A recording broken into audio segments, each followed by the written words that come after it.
நமஸ்தே. இன்றைக்கி நம்ம விஷாரத் புர்வர் பேப்பர் 1ல் கேட்கக்கூடிய ERC தான் பார்த்துட்ருக்கோம். அதில் ஃபர்ஸ்ட் லெசன் பார்க்கலாம். ஃபர்ஸ்ட் கஹானி ஷத்ரஞ்ச் கே கில்லாடி. இதோ லெசன் நேம், ஆத்தர் யாருன்னா பிரேம்சந்த். ஓகே, இதுதான் இந்த லெசனோட ERC. இதுதான் இம்பார்ட்டண்ட்டு. ஜாக்கர் கஹ அபி चलिए नहीं तो वग आप हकीम के यहाँ चली जाएंगी. இப்போது இந்த ERC பொறுத்த வரைக்கும் இந்த சென்டென்ஸ் யார்கிட்ட சொன்னாங்க, என்ன விஷயத்தை கன்வே பண்ணுறதுக்கு சொன்னாங்கன்னு பார்க்கலாம். ஃபர்ஸ்ட் வந்து பிரசங்க எழுதணும். ஃபர்ஸ்ட் எப்போவுமே இந்த 4 ஹெட்டிங்கை நல்லா ஞாபகம் வச்சுக்கணும். ஃபர்ஸ்ட் வந்து பிரசங்க, அப்புறம் சந்தர்ப்ப, வியாக்கிய, விசேஷ்தா. फर्स्ट இந்த प्रसंग பார்க்கலாம். यह वाक्य शतरंज के खिलाड़ी नामक पाठ से दिया गया है. அப்படின்னா இது शतरंज के खिलाड़ी ஒரு லெசன்ல இருந்து இந்த சென்டென்ஸ் எடுத்திருக்காங்கன்னு சொல்லியிருக்காங்க. यह मुंशी प्रेमचंद जी की कहानी है.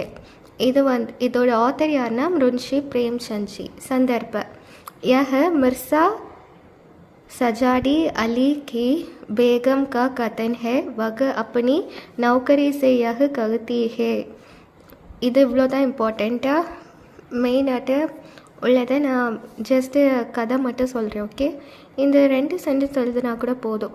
இது வந்து மிர்சா அப்படிங்கிற அவங்களோட ஒய்ஃப் வந்து சொன்ன ஒரு விஷயம். யார்கிட்ட சொல்கிறாங்களோ அவங்களோட சர்வன்ட் கிட்ட வந்து சொல்கிறாங்க. எதுக்கு அப்படின்னா, இங்கே இந்த மிர்சாவோட ஒய்ஃப் இது வந்து பேகம்னா அவங்களோட ஒய்ஃப். ஓகே, அவங்களுக்கு வந்து தலைவலிக்கிறதுனால மருந்து வாங்கிட்டு வரணும் அப்படிங்கிறத இந்த ஒய்ஃப் வந்து அவங்களோட சர்வெண்ட் மூலமாக அவங்க ஹஸ்பண்ட் கிட்ட சொல்லணும்னு நினைக்கிற ஒரு இதுதான் இது.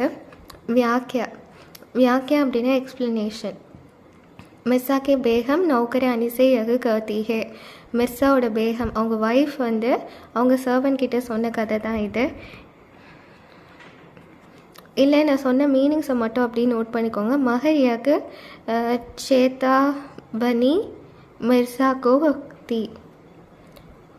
उस ज़माने में औरत घर से नहीं निकलती थी. बाहर का हर काम मर्द ही करते थी. बीमार पड़ने पर भी मर्द ही हकीम के पास जाते और औरतों की परेशानियाँ बताकर दवा लेता. यदि बेगम स्वयं बाहर निकली तो मिर्ज़ा का आमन होंगे, लोग उनका मजाक आएंगे. बेगम को खूब मालूम था कि मिर्ज़ा ऐसे होने ना देगा. दौड़कर आदन आएगा, इसलिए वह नौकरानी से यह बात कह बेचती. दर असल यह बात नहीं, धमकी थी. ஓகே, இதில் என்ன சொல்கிறாங்க அப்படின்னா, மிர்சாவோட வேகம் வந்து என்ன பண்ணுறாங்கன்னா, அவங்க வந்து ஒரு ஹவுஸ் ஒய்ஃப். ஓகே, அப்போ அவங்களுக்கு வந்து தலைவலிக்கிறதுங்கிறத அவங்களோட வந்து சர்வன்ட் கிட்டே சொல்லி அவங்களோட ஹஸ்பண்ட் கிட்டே சொல்லணும்னு நினைக்கிறாங்க. யூஸ்வலாக பழைய காலத்தில் எல்லாமே மக்கள் எல்லோரும் எப்படி இருப்பாங்கன்னா, அவங்களோட ஹஸ்பண்ட் தான் அவங்களோட ஒய்ஃப்க்கு வந்து மருந்து எல்லாமே வாங்கிட்டு வராங்க. சப்போஸ் ஒய்ஃப் வெளில போனாங்கன்னா அந்த ஒய்ஃபை தப்பாக பேசுவாங்க. அதை பற்றி தான் இது இவ்வளோவுமே எக்ஸ்பிளைன் பண்ணியிருக்கு. விசேஷ்தா, யஹ வாக்கிய சரல் ஹே மகர் இஸ்கா அர்த்த ஜக்ரா ஹே. இதில் இருக்கக்கூடிய இந்த வார்த்தைகள் ஒரு ஒரு ஒரு பெண்ணோட வலி ஒரு வார்த்தைகளால் விவரிக்க முடியாது இல்லையா. வார்த்தைகள் இங்கே வந்து ரொம்ப ஈஸியாக கொடுத்துருக்காங்க, ஆனால் அதோட அர்த்தம் வந்து எப்படி இருக்குன்னா ரொம்ப டீப்பாக இருக்கும் அப்படின்னு சொல்கிறாங்க. இது வந்து பழைய காலத்தில் நடந்த கதை இல்லை. ஜஸ்ட்டு நீங்கள் என்ன பண்ணால் ஹெட்டிங்ஸ் எல்லாமே படிச்சுக்கணும். மெயினாட்டு இதில் வந்து யார் இதில் இருக்கக்கூடிய லெசன் நேமும் ஆத்தர் நேமும் படிச்சுட்டு, இல்லை வந்து இது ஜஸ்ட் ஒரு கதை தான். சும்மா இப்படி ரீட் பண்ணி நான் சொல்லியிருக்க இந்த மீனிங்ஸ் எல்லாமே நோட் பண்ணிக்கோங்க. அப்போ உங்களுக்கு சென்டென்ஸ் புரியும். ஓகே, இல்லை ஹக்கீம்னு ஒரு வேர்டு இருக்குது பார்த்தீங்களா. இந்த ERCக்கு ஹிண்ட் எப்படி வச்சுக்கலாங்கன்னா, ஹிண்ட் வந்து ஹக்கீம்ன்ற வேர்டு வச்சுக்கோங்க. இந்த ஹக்கீம் அப்படின்ற வேர்டு வந்துச்சுன்னா சத்ரஜ் கே கில்லாடி முன்ஷி பிரேம்சந்த் ஜி. ஓகே, இதை மட்டும் நோட் பண்ணி வச்சுக்கோங்க. தனித்தனியாக இப்படி ஒன்றுத்துக்கு நோட் பண்ணிகிட்டே வாங்க. ஓகே, இனி செகண்ட் லெசனில் இருக்கக்கூடிய கஹானி தான் பார்க்க போகிறோம். கங்கா சிங் இந்த லெசன் நேம் சுதர்ஷன். இதுதான் author. Okay, Ganga Singh author வந்து சுதர்ஷன். இப்போ நம்ம ERC பார்க்கலாம். भाई तुम तो आज ही पर्दे से बन गए, इस तरह का क्यों बैठे हो? இந்த சென்டென்ஸ் வந்து யார்கிட்ட சொன்னேன்னு பார்க்கல. பிரசங் இல்லை வந்து லெசனோட நேம் கங்கா சிங் தான் இதோட லெசன். இந்த லெசனில் தான் இந்த சென்டென்ஸ் வரும்னு சொல்லியிருக்காங்க. இதோட ஆத்தர் வந்து சுதர்ஷன்ஜி. ஓகே, இதான் ஆத்தர். சதர்ப்பு பார்க்கல. सकाच मिशन स्कूल के बंगी का कथन है. பங்கி அப்படின்னா அங்கே இருக்கக்கூடிய ஒரு நைட்மேன், ஸ்வீப்பர் கம் நைட்மேன் சொல்லுவோம்ல, அவங்க தான். அவங்களோட கதை தான் இது. ஓகே, இவ்வளோ மட்டும் நம்மளுக்கு தெரிஞ்சாலே போதும். ஓகே, வியாக்கியாவை நான் ஜஸ்ட் சும்மா எக்ஸ்பிளைன் பண்ணிடுறேன். இந்த வியாக்கியாவில் என்ன சொல்லியிருக்காங்க அப்படின்னா, இந்த நைட்மேன் என்ன பண்ணுவாங்கன்னா, டெய்லி அவங்களுக்குன்னு ஒரு யூனிஃபார்ம் இருக்கும். அந்த யூனிஃபார்மில் தான் அவங்க டெய்லி வருவாங்க. ஆனால் அங்கே ஸ்கூலில் வந்து ஒரு ஆனுவல் டே இருக்கிறனால அவங்க என்ன பண்ணியிருப்பாங்கன்னா, அன்றைக்கு மட்டும் ஒரு நாளைக்கு அவங்க கலர் ட்ரெஸ்ஸில் வந்திருப்பாங்க. அந்த கலர் ட்ரெஸ்ஸில் வந்ததை பார்த்து எல்லோரும் இவங்க வந்து யோசிப்பாங்க, இவர் டெய்லி யூனிஃபார்மில் வரக்கூடியவர் என்னடா இங்கே கலர் ட்ரெஸ்ஸில் வந்துட்டாங்களே அப்படிங்கிறத யோசிப்பாங்க. அதுதான் இங்கே கொடுத்துருக்கு. இப்போது நம்மளே ஸ்கூலில் திடீர்னு டெய்லி யூனிஃபார்மில் போயிட்டு இருப்போம். திடீர்னு நம்மளுக்கு பர்த்டே அன்றைக்கி நம்ம கலர் ட்ரெஸ் போட்டால் எல்லோரும் நம்மளை டிஃப்ரெண்ட்டாக பார்ப்பாங்க இல்லையா? அதே மாதிரி தான் இந்த நைட்மேனையும் அன்றைக்கி அவங்க டிஃப்ரெண்ட்டாக பார்த்து நோட் பண்ணாங்க. இதுதான் இதோட மீனிங். இதில் இருக்கக்கூடிய விசேஷத்தாவை பார்க்கலாம். யஹ கதன் சுன்கர் கங்கா சிங் கா மன் பதல்தா ஹை. இது வந்து இந்த கங்கா சிங்கிறவரோட ஒரு மனசை பற்றி சொல்லியிருக்காங்க. ஏன்னா நம்ம எங்கே போனாலுமே நம்மளோட லைஃப்பில் எல்லாருமே நம்மளை ஜட்ஜ் பண்ணிகிட்டே தான் இருப்பாங்க. நம்ம வேலை பார்க்குற வரைக்கும் மட்டும்தான் ஒரு இடத்துல நம்மக்கிட்ட பேசுவாங்க, டச்சில் இருப்பாங்க. ஸோ நமக்கு பிடிச்சதை அப்பப்போ பண்ணிக்கணும். ஓகே, ஸோ இதில் வந்து இந்த நைட்மேனோட கதை தான் இது. ஓகே, இதுக்கு ஒரு ஹிண்ட் நான் உங்களுக்கு சொல்கிறேன் பாருங்கள். இதில் இந்த பர்தேசின்ற வேர்டை மார்க் பண்ணிக்கோங்க. ஓகே, இங்கே ஹிண்ட் என்னென்னா பர்தேசி அப்படின்ற ஒரு வேர்டை நீங்கள் கொஷின் பேப்பரில் பார்த்தாலே அது வந்து கங்கா சிங் சுதர்ஷன்ஜி. ஃபஸ்ட்டு வந்து ஹக்கீம் பார்த்தோம், ஷத்ரஞ்ச் கே கில்லாடி முன்ஷி பிரேம்சந்த்ஜி. செகண்ட் வந்து பர்தேசி பார்க்குறோம், கங்கா சிங் சுதர்ஷன்ஜி. ஓகே, தேர்ட் லெசனை விட்டுருங்க. இப்போ ஃபோர்த் லெசனுக்கு வாங்க. மாதா விமாதா பீஷ்ம சாஹனியோட ஸ்டோரி தான் இது. ஓகே, இது லெசன் நேம், இது ஆத்தர் நேம். இதுதான் நம்ம பிரசங்கில் எழுதுவோம். बच्चा दूध के कांटे में अपनी मिट्टी चूसता रहे, पर दूध ना मिलता देखकर बिल्कुल जाग गया और दोनों टाके ज़ोर ज़ोर से पटकर रोने लगा. ஓகே, இப்போ ஒரு குழந்தை இருக்குது. அந்த குழந்தைக்கு வந்து இங்கே வந்து பால் கிடச்சதுன்னா அதை என்ன பண்ணும், குடிச்சிட்டு அமைதியாக தூங்கிடும். அதே அதுக்கு பால் வேணும், பசிக்குது அப்படின்னா அதை எப்படி நம்மக்கிட்ட எக்ஸ்ப்ரெஸ் பண்ணும்?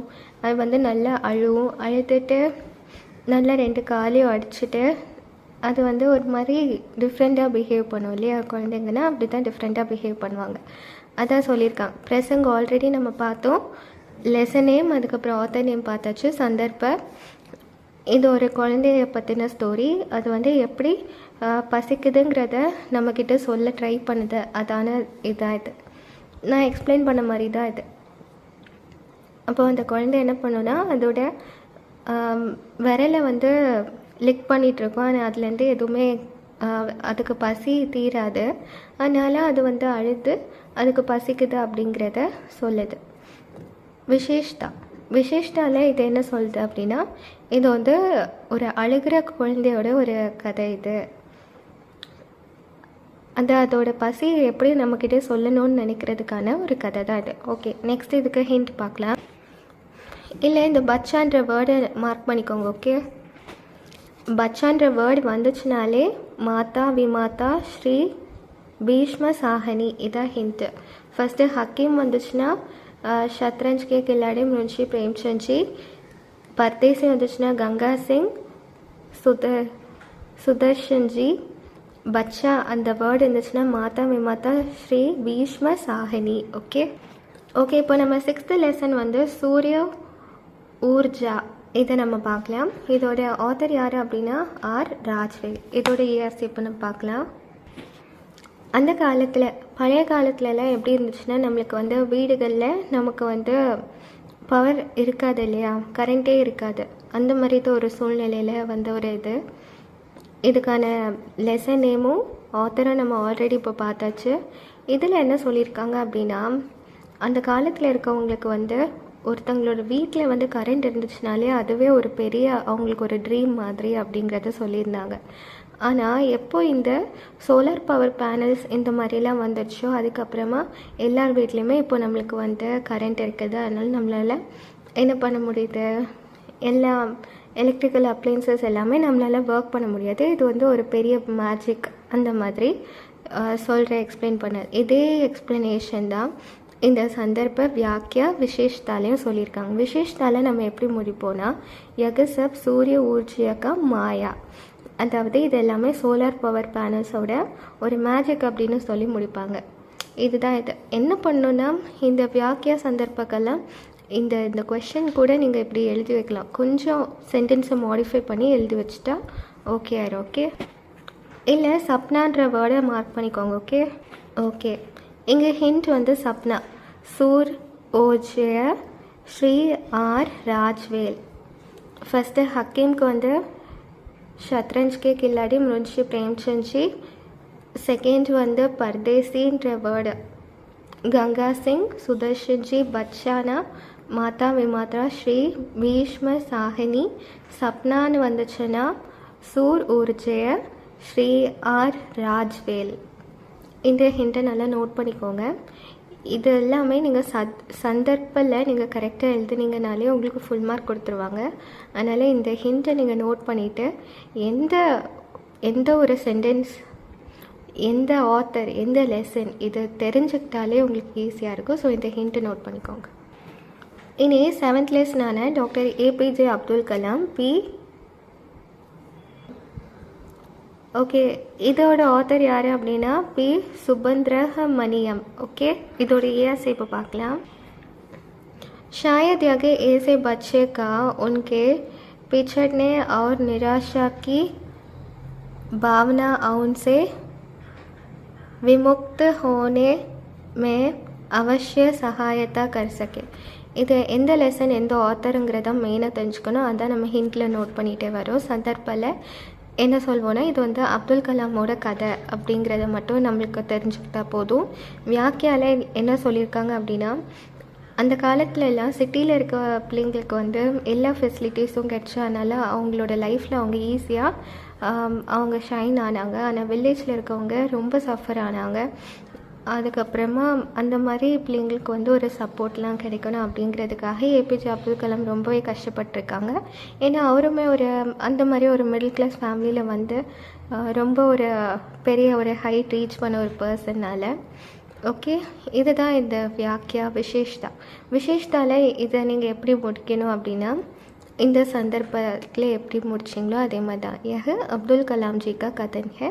இது அவரோட ஒரு சோச்சனா அப்படின்னா இது அவரோட ஒரு தாட், அவரோட ஒரு ஆசை அப்படின்னு. ஏன்னா அவர் வந்து ஸ்டூடெண்ட்ஸ் ரொம்பவே வேல்யூ பண்ணாங்க அதனால். ஸோ இந்த கதை என்னென்னா, மெயினாக வில்லேஜ் ஸ்டூடெண்ட்ஸ் ரொம்ப சஃபர் ஆகிறாங்க, சிட்டியில் இருக்கவங்க அந்தளவுக்கு சஃபர் ஆகலை. ஸோ வில்லேஜில் இருக்கக்கூடிய ஸ்டூடெண்ட்ஸை நம்ம சப்போர்ட் பண்ணணுன்றதை சொல்கிறதுக்கான ஸ்டோரி தான் இது. ஓகே, இதில் இந்த நிராஷான்ற வேர்டை நீங்கள் மென்ஷன் பண்ணிக்கோங்க.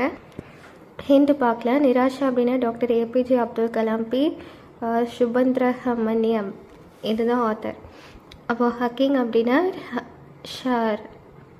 शतरंज के खिलाड़ी मुंशी प्रेमचंद जी, परदेसी गंगा सिंह, सुदर्शन जी बच्चा, माता विमाता श्री भीष्म साहिनी, सपना नंदचना, सूर्योदय श्री और राजवेल. निराशा बिना doctor APJ Abdul Kalam P சுபந்திரமணியம் G. Okay, இந்த ஹிண்டை மட்டும் நீங்கள் நல்லா நோட் பண்ணிக்கோங்க இந்த இஆர்சிக்கு.